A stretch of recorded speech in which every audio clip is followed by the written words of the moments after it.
Moi, j'ai des dieux là, j'ai des dieux là. Mes mains. Certains citoyens que nous côtoyons chaque jour vivent à la fois avec une déficience visuelle et une déficience auditive. C'est ce qu'on appelle la double déficience sensorielle ou la surdicécité. Ah ouais! La surdicécité peut être de sévérité variable. Une personne peut avoir une vision partielle ou être complètement aveugle. Certaines sont totalement sourdes, alors que d'autres sont malentendants.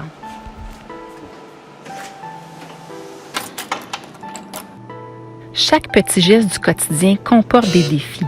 Pour composer un numéro de téléphone, que ce soit pour entendre son nom dans une salle d'attente, pour trouver la porte d'entrée d'un commerce et s'y déplacer.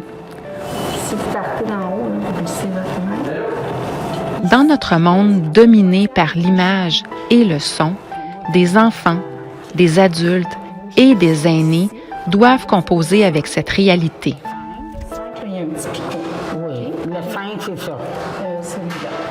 Voilà que la pandémie qui nous frappe vient tout bouleverser dans nos habitudes. De nouvelles difficultés s'ajoutent. J'ai jamais lâché.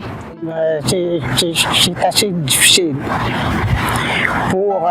Parce que les gens n'écoutent pas. Là. Comment comprendre les personnes qui portent un masque, qui sont à 2 mètres de distance ou derrière un plexiglas?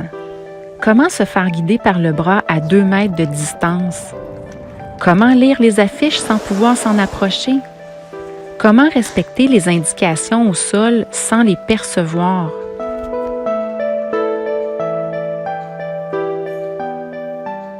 En prenant conscience de ces difficultés, on peut grandement faciliter le quotidien de nos concitoyens.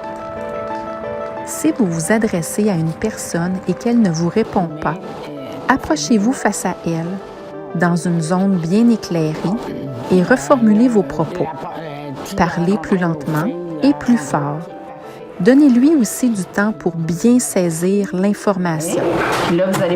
Si vous donnez des directions, soyez précis et offrez à la personne de la guider.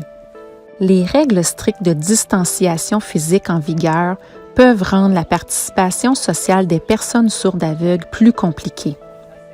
On recommande donc de permettre la présence d'un accompagnateur, de porter un masque permettant de lire sur les lèvres et de guider de façon sécuritaire malgré la proximité. Malgré les consignes, certains auront besoin de toucher le terminal pour payer. Asseyez-vous un instant, je vais l'aviser que vous êtes là. Oui.